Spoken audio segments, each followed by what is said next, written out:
안녕하십니까. 이 사진은 몇 년 전에 제가 경기도 의왕에 있는 서울구치소 앞에 가서 그 주차장에 주차되어 있는 한 화물차에 붙어 있는 포스터 사진을 제가 찍은 것입니다. 아마 9월 정도 가을날이었던 것 같습니다. 이 사진을 배경으로 오늘 박근혜 이야기, 꿈꾸는 고독 61번째 이야기를 좀 들려드릴까 합니다. 그동안 60회까지는 가상 수감일기 형식으로 했었는데요. 61회부터는 소설 형식으로 바꾸어서 전해드리도록 하겠습니다. 오늘 61번째 제목은 이준석이 섭섭해. 하지만 잘해봐라.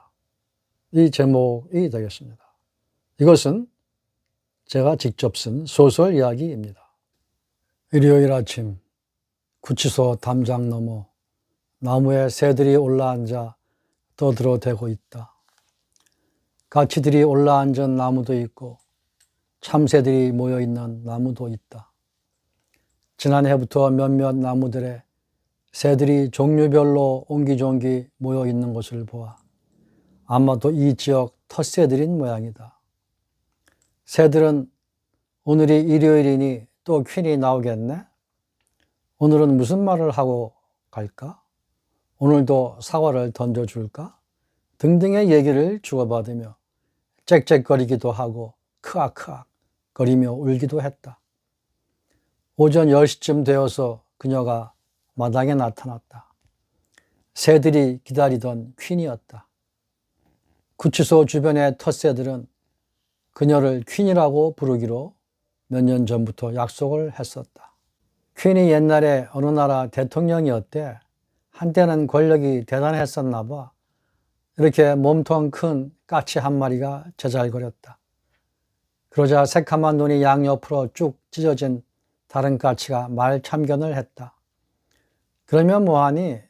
지금은 감옥에 들어가서 별 볼 일이 없을 텐데. 그나저나 퀸은 왜 이렇게 감옥 생활을 오래 하는 거지?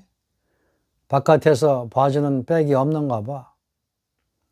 아무튼 일요일만 되면 의왕의 서울구치소 담장 주변 나무들에는 까치떼들이 모여들어 웃고 울고 떠들고 노는 축제 같은 날이 되곤 했다. 그것은 그들이 늘 그렇게 해왔을 수도 있고 또 퀸이라고 불리는 그녀가 구치소에 들어온 이후 새로 생긴 일일 수도 있다. 새들의 일을 인간들은 잘 모른다. 자기들 일도 모르고 자기 자신이 누군지도 잘 모르며 살아가는 게 인간인데 어찌 새들의 세상까지 알 수가 있겠는가. 그것을 인간에게 기대하는 건 무리임에 틀림없다. 아마도 최재천 교수 같은 생물학자 말고는 인간 중에 까치에 대해 관심을 갖는 자가 거의 없을 것이다. 아무튼 오늘은 2021년 6월 13일 일요일이다. 날씨는 말 그대로 6월 중순의 여름 날씨다. 태양이 점점 더 땅으로 가까이 내려오고 있다. 우주를 창조한 신께서 태양을 타고 지구로 내려오는지 아닌지는 아무도 모른다.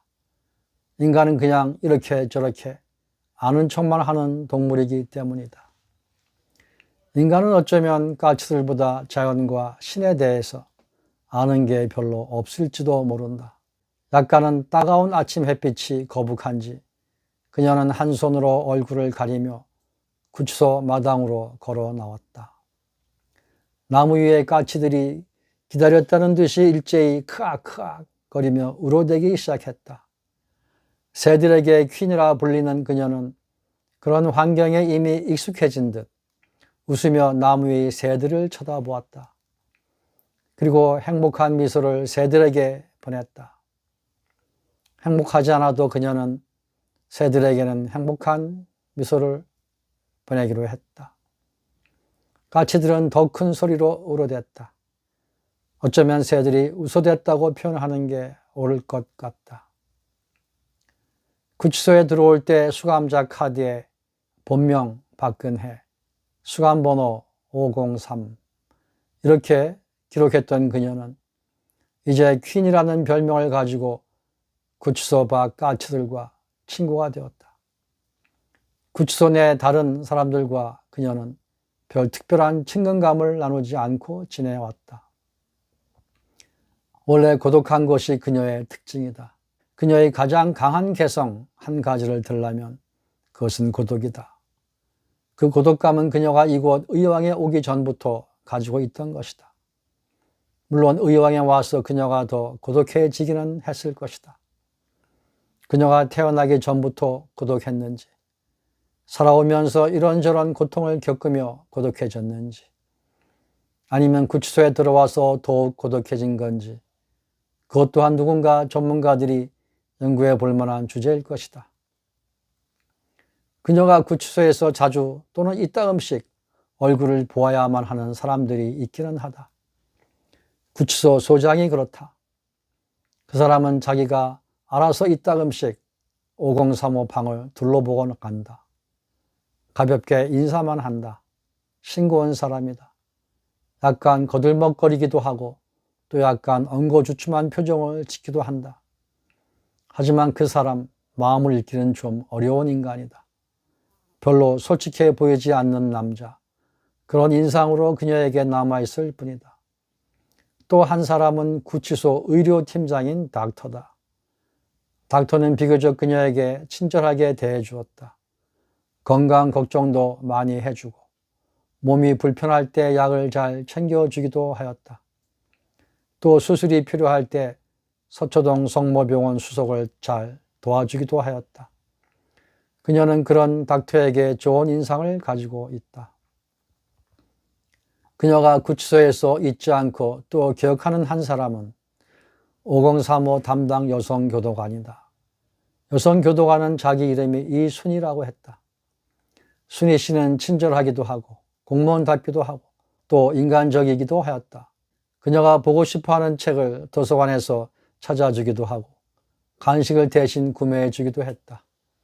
또 그녀가 가끔씩 신문이 보고 싶다 하면 신문을 구해다 주기도 하였다. 어쨌든 인간은 지위 고하를 막론하고 인간과 더불어 살아갈 수밖에 없는 존재임에 틀림이 없다.